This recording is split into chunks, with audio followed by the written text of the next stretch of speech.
লালমনিরহাটের হাতীবান্ধায় champion futsal football tournament 2025-এর দ্বিতীয় semifinal খেলা অনুষ্ঠিত হয়েছে। রবিবার বিকেলে উপজেলার টমভাঙ্গা ইউনিয়নের ভবানীপুর তরুণ সংঘের আয়োজনে ভবানীপুর সাপাইদিয়া কামিল মাদ্রাসা মাঠে এ খেলা অনুষ্ঠিত হয়। হাতীবান্ধা উপজেলার সিন্ধুনা ইউনিয়ন বিএনপির সদস্য সচিব সাইফুল ইসলামের সভাপতিত্বে এ সময় প্রধান অতিথি হিসেবে এ খেলার উদ্বোধন করেন উপজেলা কৃষক দলের সদস্য সচিব মতিউর রহমান মতি। দ্বিতীয় সেমিফাইনাল খেলায় উপজেলার পারুলি একাডেমি ও দৈখমর একাডেমি নামে দুটি টিম অংশ নেন। আয়োজিত চাইনিজ ফুটবল টুর্নামেন্ট খেলা দ্বিতীয় সেমিফাইনাল খেলা আজকে ভবানীপুর সাপাইদিয়া মাদ্রাসায় অনুষ্ঠিত হচ্ছে। প্রধান অতিথি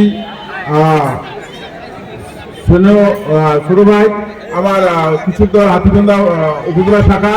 আসলে আমাদের এগুলো সবাই খেলাধুলার মাঝে সবাইকে থাকা উচিত।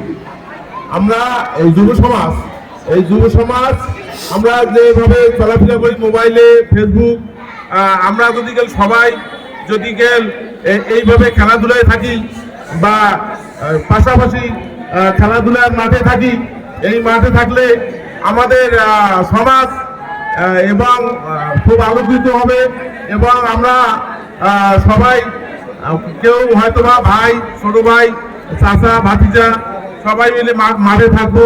মাঠে থাকলে আমাদের সবাইকে ভালো লাগে এবং খেলাধুলার মাঝেই আমাদের এরকম ভাবে চলাফেরা উচিত।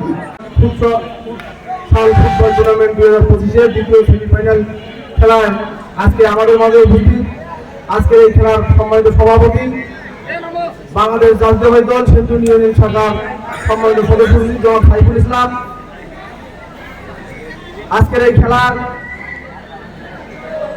উভয় দলের খেলোয়াড়বৃন্দ এবং এই খেলার আয়োজকবৃন্দ এবং আমার সামনে উপস্থিত খেলার বাইরে মাঠের বাইরে সম্মানিত দর্শকবৃন্দ সবাইকে অভিনন্দন জ্ঞাপন করছি।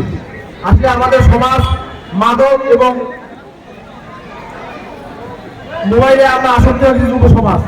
সেই যুব সমাজকে ফিরিয়ে আনার জন্য আমি মনে করি আমাদের এই যুব সমাজকে ফিরিয়ে আনার জন্য আমাদের মাঠে থাকতে হবে। আজকে যারা আয়োজন করছে আমি তাদেরকে ধন্যবাদ জ্ঞাপন করি, কারণ আজকে এই যুব সমাজ মাদকে যেভাবে ছেয়ে গেছে, মোবাইলে যেভাবে ছেয়ে গেছে, তাহলে আজকে আমাদের যুব সমাজ দিন দিন ধ্বংসের দ্বার প্রান্তে যাচ্ছে। সেই যুব সমাজকে যদি আমরা মাদক এবং মোবাইল থেকে বিরত রাখতে চাই, তাহলে আমাদেরকে ক্রীড়া অঙ্গনে ফিরে আসতে হবে।